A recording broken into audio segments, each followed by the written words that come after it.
Shout out to J&J. So I just want to send a shout out to J&J Sports for having me once again. Episodes, man. You guys got a real good thing going on. We got NBA basketball. So the Kings organization has recently fired head coach Mike Brown due to lost games. James, have you heard about this recent fire?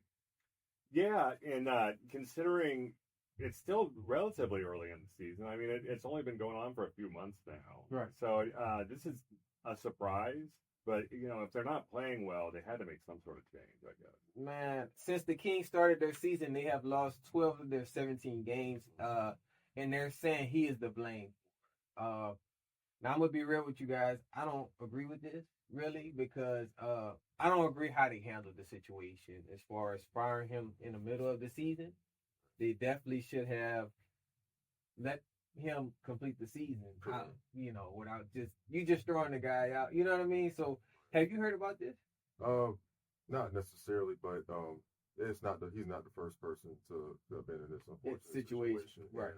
And, there are I do believe personally that there are some things that we may not be aware of or Right. privy to behind the scenes of bureaucracy, political, Right. things of that nature. So, but I don't think it was fair for him to just be let go. Unless there were some maybe string tensions between him and Right. the general manager, vice president of the team itself. So, Because I mean, the way he talks in the press conferences and stuff like that, he seems like a great coach. You know what I mean? Like, so I don't understand why it was a fire. Usually if it was something crazy, they would let you Exactly. know. Right. The internet don't hide anything. No, it doesn't. James, I'm gonna start with you, man. Do you think he was to blame for them recently losing those 12 games? I think it was really easy for people to blame him and make him kind of the scapegoat for the whole thing. But I mean, the players definitely have to take some sort of responsibility here too, because I mean they're a team. The coach is part of the team. The players are part of the team. Exactly. Yeah, he's the guidance, but the players of the team have to make it happen. You know what I mean? So they can't just necessarily blame him for them losing the 12 games. You know what I mean? So, no, I don't think he's to blame. Every team goes through a rough patch as well. You're not going to always be one of those teams that just winning game after game. And you got to go through a losing patch as well. You know what I mean? To build your character. You know what I mean? We've seen a lot of teams go through that. But nah, if we look at his stats from last year in 2022, he's had over 48 wins with the Kings and 46 wins, out of those 2 years. So, I mean, they were almost playoff contending with him. You know what I mean?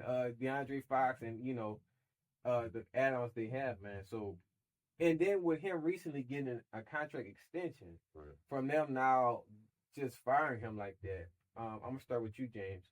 In the middle of the season, was this fair, you think? It definitely was not fair, but in a lot of ways, I think the organization maybe just wanted to cut ties, and move on as fast as they could, as opposed to letting him finish out the season. But it also almost kind of sounds like the players should quit on them if they don't want to rally together around their coach and get something going. And I noticed that a lot of these players are really quiet in these type of situations when really they should be the ones that speak out, because y'all the ones that can really make a difference. Like, hey, we're not having that. Y'all can't just get rid of our coach. Right. Wins or losses doesn't matter. It's about loyalty, right? So yeah, I mean, no, I don't think it was fair letting the guy. They could at least let him finish the season out. Right. You know what I mean? And then been like, all right, man, we appreciate you, but we're gonna look elsewhere. Right. You know what I mean? But that's just a cold game. That's how the organization work, the business side of things work. Yeah. But I don't blame him just having a hard time. I've seen recently that he's been speaking with De'Aaron Fox. At practices, and now they're saying that he might be traded as well. Yeah, and that would be the craziest thing to do because he's one of their star players on their team. If you get rid of him, that's a big chunk of the team. Like you don't do that to the Kings, man. If they do trade them, would the Kings still be that challenging team? Do you think? No. Now it all depends on who would be traded for. Right. Yeah. So that's a deciding factor. So if it's a 1-for-1, as far as equivalency of their, skills and talents, what they bring to the team.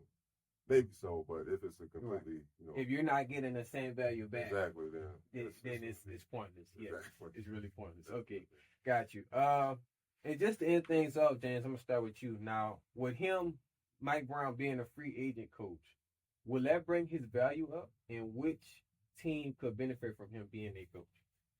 I think, considering he has all that experience, there will be value there for really any team who wants to pick him up. Right. But I'm almost wondering, do you think he's going to stay in the West, or maybe he's going to head out east and try his luck with one of those teams? That's a good question.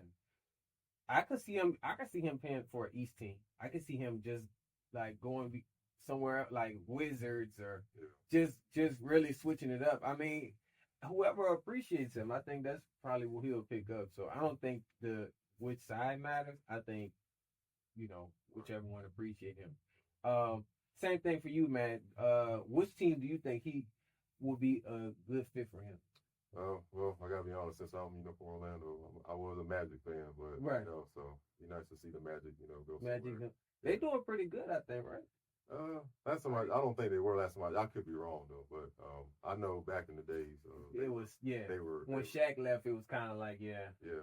They got far when they had Dwight Howard, but Kobe and Shaq, they always put him in. Yeah. Got you. Yeah. For me, I would see a team like Miami, Atlanta, Hawks, or something like that. I could see him playing for that, or just a full-on East team.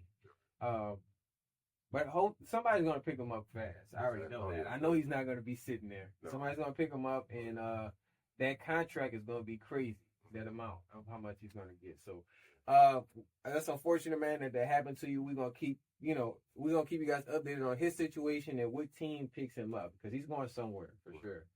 So I'm going to pass over to my co-host, James, man. What else we got for the show? Coming to you all a little bit more in 2024.